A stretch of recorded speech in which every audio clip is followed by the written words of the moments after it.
Have I mentioned that Valentine's Day is just around the corner? If you plan on whipping up a little home-cooked meal for someone special, there are some ingredients you can use known as aphrodisiacs. We cover everything on this newscast tonight.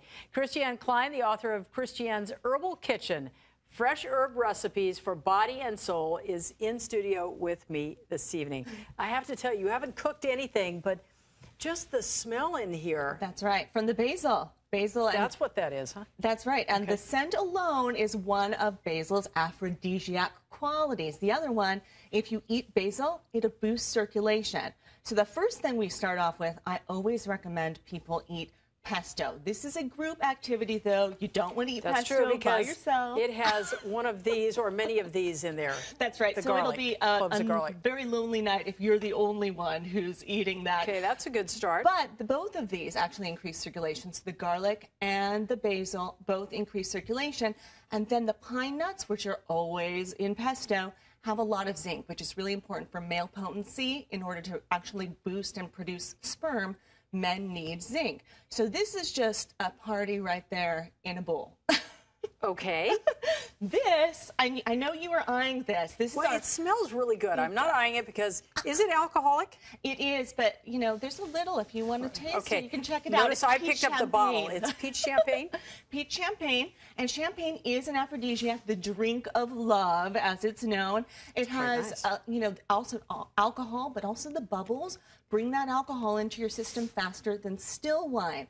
You don't want to overdo it. That's one that you don't want to overdo because you don't want to have a lonely night. It's very sweet. I don't think I've ever seen peach champagne.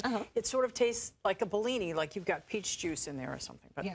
Moving on to the other fruit here. That's right. And this has so much going on here. We have raspberries, which in ancient times were known as fruit nipples. This is for a sensuous experience here. We have cream with honey, vanilla, and lavender. Now, the vanilla and the lavender are amazing for their scent. So you whip the cream with a little bit of honey and also some vanilla. You can also use whipping cream. I used Greek yogurt tonight. It's a little bit healthier for you. You're still going to get that same scent because that's what you want, the lavender and the vanilla. And those are both so high on the scale of what actually leads to arousal in men and women. The number one thing that leads to arousal in men was a combination of lavender and pumpkin pie spice, if you can believe it, which is just such a strange combination. And then we also have the honey there. And honey, back in ancient times, in the Middle Ages, was given to newlywed couples in the form of mead, which is a fermented honey wine. And they would drink it for what they called a month or a honey moon. So that's where we get the term honeymoon. Oh, interesting. Yeah, I hadn't heard about that. So this is a party with your special someone, not a party for a group of people. That's right. This is a Valentine's Day meal or a tonight meal if you haven't picked up something yet. There are a few days before Valentine's. You can have a little run up there. That's right. Okay, so we have what here? Chili? Yeah, chili chocolate? Chili infused dark chocolate. The Aztecs knew about this. They actually, the Aztec ruler Montezuma used to drink a glass of chocolate infused with chili every day, and they say he drank up to 50 cups a day in preparation for visits from his concubines. Chili is a natural, I know, I saw your face with that one. There's so much to say that I'm holding back, but you know, it's history. What can I do I'll go back to the peach champagne. Thank you. Drink up. There's more to share. The chili naturally... Join me, please. Okay. The chili naturally causes an inflammation in certain areas that can actually lead to feelings of arousal. I know, keep drinking. I'm telling you, there's more.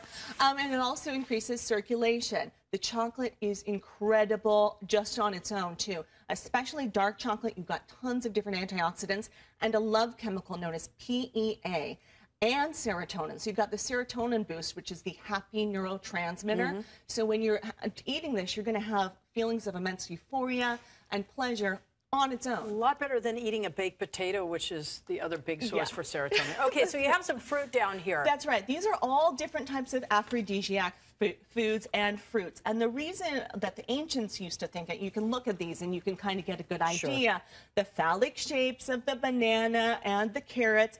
And also the Aztecs used to look at the avocado tree and call it a testicle tree because they usually grow in pairs and they would hang down. Well, now we know that the avocado has a lot of potassium in it and also actually more than bananas even.